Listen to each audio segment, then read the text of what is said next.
Selfies, welcome back to our channel Shikshak junction. क्योंकि अब नहीं तो कब। हमने पॉलिनेशन का लास्ट लेक्चर्स में अपना पूरा डिस्कस कर लिया था, जिसमें कि सेल्फ पॉलिनेशन और क्रॉस पॉलिनेशन ये दो टाइप्स हमने अच्छे से डिस्कस किए थे डिटेल में। उसके साथ उसकी एडेप्टेशंस, मतलब कौन कौन सी एडेप्टेशन चाहिए एक फ्लावर को सेल्फ पॉलिनेट होने के लिए या फिर क्रॉस पॉलिनेशन के लिए, ये सब भी हमने डिस्कस किया था। उसके अलावा क्रॉस पॉलिनेशन और सेल्फ पॉलिनेशन के मेरिट्स और डीमेरिट्स भी इंपॉर्टेंट पॉइंट है। अगर आपने वो लेक्चर स्किप कर दिए हों तो देख लीजिए, ठीक। उसी को लेकर हम आगे बढ़ते हैं। इस लेक्चर में क्रॉस पॉलिनेशन का ही कंटिन्यूएशन वाला पार्ट होने वाला है। क्या? क्रॉस पॉलिनेशन मतलब एक एंथर से, मतलब anther of one flower transfer to the stigma of another flower that is born on the another plant. लेकिन पॉलन ग्रेन्स जो होते हैं वो मोटाइल नहीं होते। इसका मतलब उनको क्या चाहिए? एजेंट्स चाहिए, कुछ जरिया चाहिए जिससे कि वो ट्रांसफर कर पाएँ। तो agents for cross pollination. Self pollination में तो एजेंट्स की ज़रूरत ही नहीं है, क्योंकि वहाँ पर पॉलन ग्रेन खुद ब खुद ट्रांसफ़र हो जाएगा। तो क्रॉस पॉलिनेशन के एजेंट्स देखेंगे। अब देखो, दो तरीके के एजेंट्स आते हैं इस क्रॉस पॉलिनेशन को फैसिलिटेट करवाने में। कौन कौन से? पहला आता है एबायोटिक और दूसरा आएंगे हमारे बायोटिक। तो एबायोटिक में जो मेन दो तरीके आते हैं जिसके थ्रू पॉलन ग्रेन्स ट्रांसफ़र होते हैं वो होती है विंड और वाटर। ये दो मेन ऐसे तरीके हैं जिसके थ्रू हमारे पॉलन ग्रेन्स का ट्रांसफ़र होता है। उसी तरीके से बायोटिक में बहुत सारे एनिमल्स के थ्रू होता है। अब वो अलग अलग तरीके के एनिमल्स हैं जिसको हम अलग अलग नाम देते हैं, लेकिन क्योंकि बायोटिक एजेंट हमारे एनिमल्स हैं, इसी की वजह से इन बायोटिक एजेंट्स को, या फिर जब पॉलिनेशन हमारा एनिमल्स के थ्रू होता है तो उसको हम एक जनरल टर्म देते हैं जो है जूफिली। जू एनिमल से रिलेटेड है, सीधे सीधे याद हो जाएगा, कुछ ज़्यादा तिगड़म लगाने की ज़रूरत नहीं है कि याद कैसे करना है या ध्यान में कैसे रहेगा। जूफिली डायरेक्टली रिलेटेड है एनिमल से, क्योंकि जू एनिमल्स की ही याद दिलाता है, इसीलिए इसको जूफिली भी बोलते हैं। अब एक एक करके इसी को डिस्कस करने वाले हैं। देखो, सबसे पहले जो विंड है उसके थ्रू जो पॉलिनेशन होता है उसको हम बोलते हैं anemophily.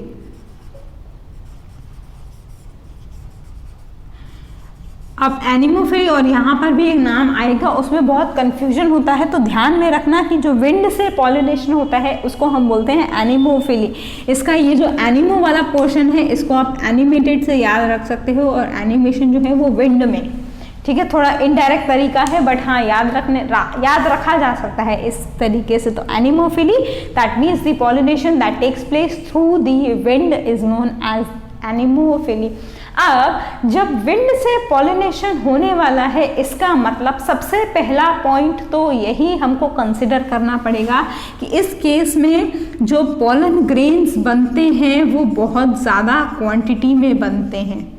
Pollen grains are secreted और are manufactured synthesise in the very large amount. क्योंकि विंड से ही पॉलन ग्रेन जाने वाले हैं, तो हमें नहीं पता कौन सा पॉलन ग्रेन लैंड करेगा स्टिग्मा के ऊपर, कौन सा नहीं करेगा।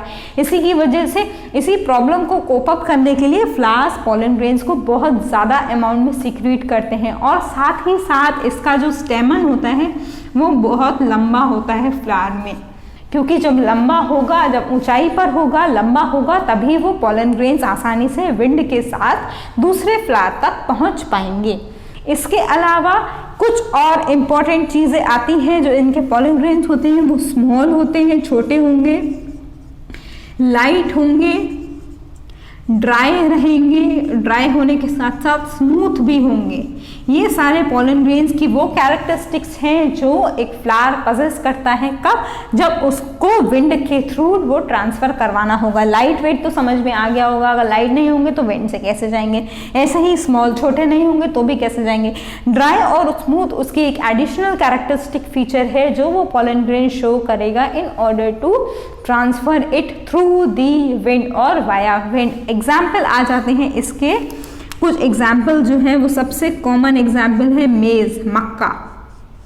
आप एज्यूम भी कर सकते हो, अगर आपने मक्का का पौधा देखा हो कभी तो आप एज्यूम भी कर सकते हो, दिमाग में भी ला सकते हो उसको कि कैसे मेज़ ये जो पॉलिनेशन होता है वो विंड से होता है। इसके अलावा अगर एक और एग्जाम्पल लें तो शुगर केन, ये भी आप देख सकते हो आसानी से, गन्ने के खेत में आपको आसानी से दिख जाएगा कि कैसे ट्रांसफ़र होता है, कैसे फ्लावर्स होते हैं उसके इस विंड पॉलिनेशन को करवाने के लिए। तो ये जैसे विंड के कुछ कैरेक्टरिस्टिक फीचर्स हैं पोलन ग्रेन के, ऐसे ही वाटर में होते हैं लेकिन थोड़े अलग होते हैं क्योंकि मीडियम ट्रांसफ़र हो गया। और जो पॉलिनेशन वाटर से होगा उसको हम बोलेंगे हाइड्रोफिली। देखो वाटर का तो याद करना बहुत आसान हो जाता है क्योंकि वाटर जहाँ पर भी एकोमोडेट होता है वहाँ पर ये हाइड्रो जो वर्ड है ये अपने आप आ जाता है, क्योंकि hydro in turn is related to water. Hydrological cycle पहले भी मैं आपको बता चुकी हूँ। हाइड्रो इलेक्ट्रिक डैम्स मतलब वहाँ पर पानी से बन रहा है तो हाइड्रोफिली बोलेंगे इसको, सीधी सीधी बात है। इस वाटर से पॉलिनेशन को कराने के भी दो तरीके होते हैं। एक तरीका होता है कि पानी के सरफेस पे फ्लावर आ जाए और फिर पॉलन ग्रेन्स मूव करें। दूसरा तरीका है पानी के अंदर पॉलिनेशन हो, मतलब पानी के अंदर ही जो फ्लावर्स हैं वो अपना पॉलन ग्रेन्स रिलीज करें और फिर वो ट्रांसफर हो। तो इसी बेसिस पर उसको दो तरीकों में बांट दिया गया है। वो दो तरीके कौन कौन से हैं? वो दो तरीके हैं, एक है एपीहाइड्रोफिली,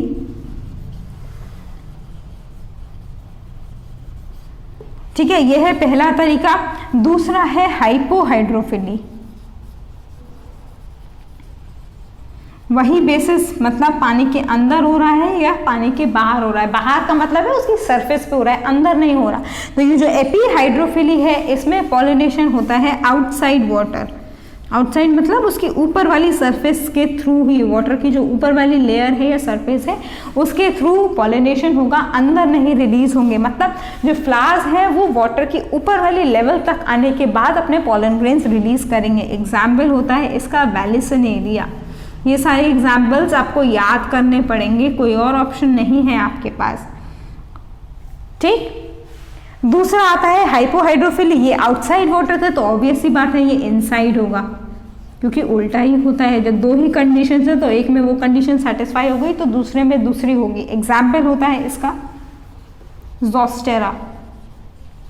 ये सारे हमारे हाइड्रोफाइट्स हैं जिनके नाम आपको ध्यान में रखने पड़ेंगे। इतने कॉमन नहीं सुनने को मिलते हैं हमें, इसीलिए मैंने आपको बोला कि याद ही रखने पड़ेंगे, क्योंकि बाकी जो फ्लावर्स हैं जैसे ये मेज़ हो गया, शुगर केन हो गया, ये तो याद रह जाएंगे क्योंकि हमने देखे हैं या सुने हैं अपनी डेली लाइफ में। लेकिन ये वो प्लांट है जो हम ऐसा, जिनके केस में ऐसा पॉसिबल नहीं हो पाता, तो ये आपको ध्यान में रखने पड़ेंगे।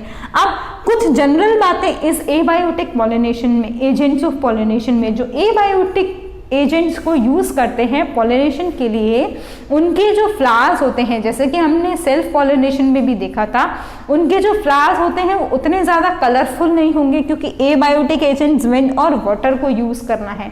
उसके अलावा इन फ्लावर्स में भी नेक्टर नहीं होगा ज़्यादा, ठीक है ना, तो इसके फ्लावर में नेक्टर होगा, ना ही ये इतने ज़्यादा कलरफुल होंगे। ये दो ऐसी मेन कंडीशंस हैं या दो ऐसी कॉमन कैरेक्टरिस्टिक्स हैं जो ये दोनों अप्लाई करते हैं अपने में।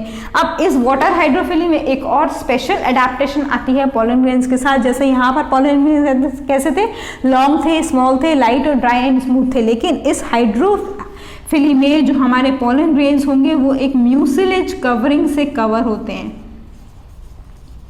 म्यूसिलेज कवरिंग का आप बहुत कुछ पहले भी पढ़ते आए हो, लेकिन मैं फिर से बता देती हूँ। म्यूसिलेज कवरिंग सिर्फ इसीलिए ताकि पॉलन ग्रेन्स पानी की वजह से गीले ना हो, वेट ना हो, इसीलिए उन पॉलन ग्रेन्स के ऊपर एक कवरिंग दी गई है। वो भी एक अडेप्टेशन की तरह ही है ताकि वाटर के थ्रू उसका आराम से पॉलिनेशन हो जाए। तो this is about this abiotic agents. अब आते हैं बायोटिक एजेंट्स पे, जिसको हम जूफिली बोलते हैं क्योंकि ये एनिमल्स के थ्रू ही फैसिलिटेट होने वाला है और depending upon the type of animal it is further classified. कैसे?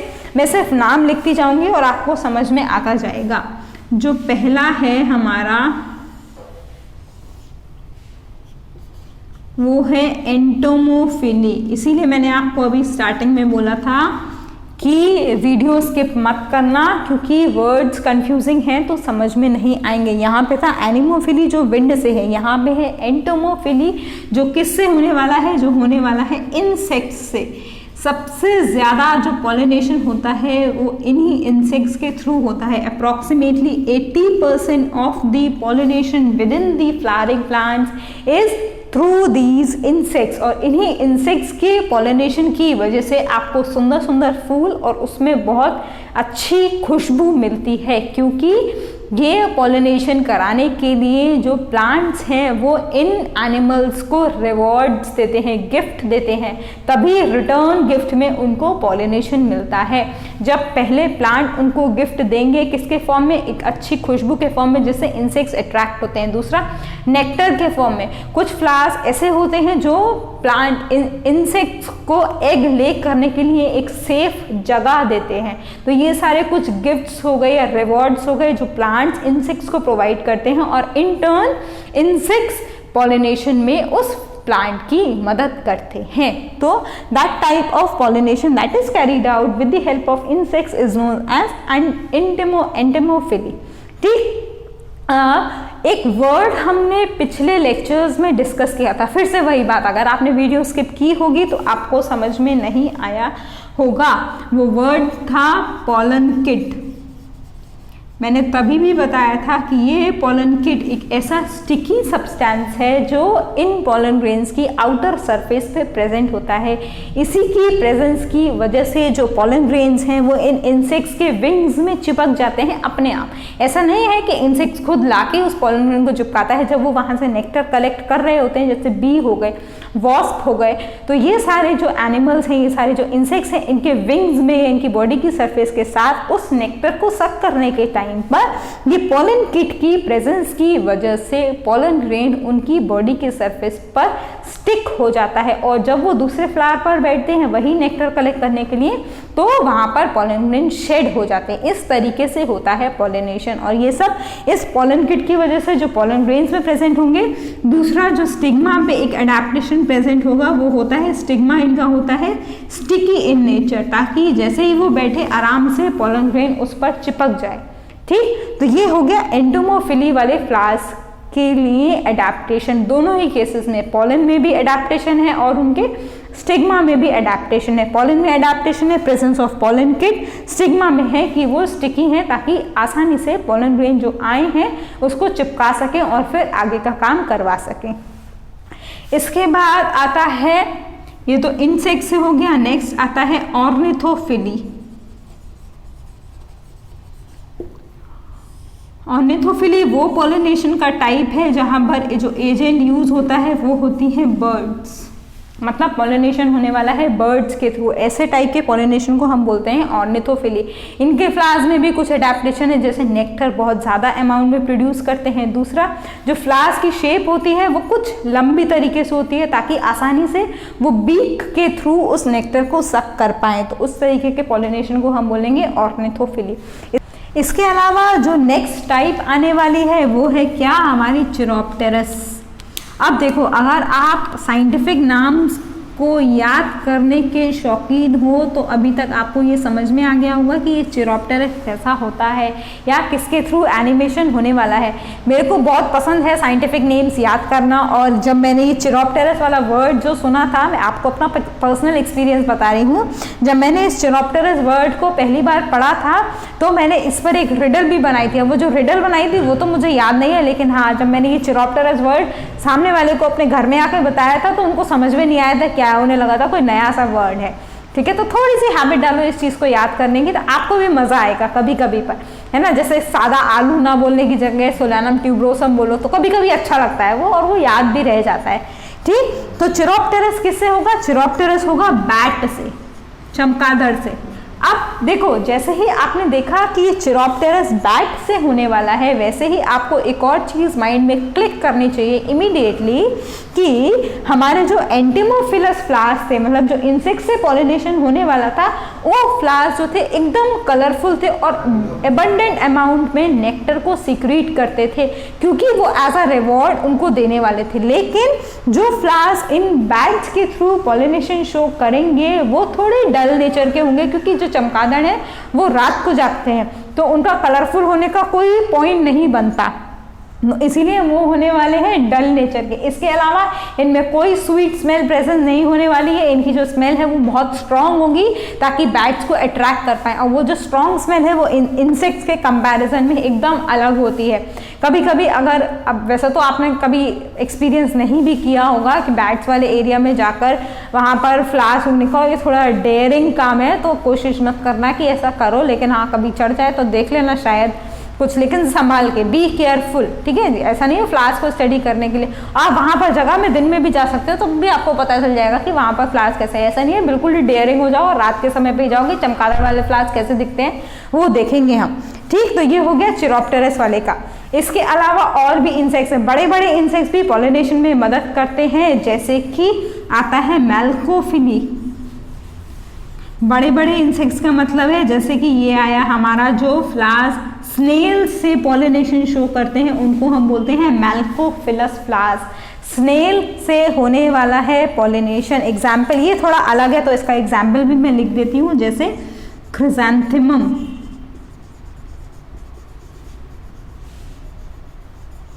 बहुत सारी कर्सिव राइटिंग में दिख रहा होगा, हालांकि मैंने बोल भी दिया है। क्रिसैंथेमम ऐसा फ्लावर है जो स्नेल्स के थ्रू अपना जो पॉलिनेशन है वो शो करता है। इसके अलावा स्नेक भी पॉलिनेशन को शो करते हैं, और इसका एग्जाम्पल मेरे को आपको बताने की ज़रूरत नहीं है, क्योंकि आप सबको अभी तक शायद पता ही होगा कि जो सांप है वो कौन से पेड़ पर लिपटे रहते हैं, और अभी तक इसका आंसर भी आपके दिमाग में आ गया हो गया। ये होते हैं ऑफियोफिली, मतलब किससे पॉलिनेशन होने वाला है इनका? स्नेक से। ऊपर वाला स्नेल है, नीचे वाला स्नेक है, कंफ्यूजन नहीं क्रिएट होना चाहिए माइंड में। ऑफियोफिली स्नेक से पॉलिनेशन होता है। एग्जाम्पल हो गया संदल, चंदन के पेड़ पर ही सांप लिपटे रहते हैं और उसी का पॉलिनेशन करने के लिए ये हेल्प भी करते हैं। तो दोनों चीजें हैं, दोनों बातें हैं, ठीक। तो ये हो गया हमारे पॉलिनेशंस का पूरा डिस्कस। एक जो मेन चीज आपको जो मेरे को बतानी है वो एक ये है, एक इम्पॉर्टेंट पॉइंट है इन्हीं क्रॉस पॉलिनेशन में, स्पेशली ये जूफिली के रेस्पेक्ट में। वो मेन पॉइंट क्या है कि एक ऐसा भी फ्लावर है जो पॉलिनेशन के लिए इंसेक्ट फीमेल वैस्प से रिजेंबल करता है, और उस रिजेंबलेंस की वजह से उसमें पॉलिनेशन जो है वो फैसिलिटेट होता है। वो फ्लावर है ऑफरिस।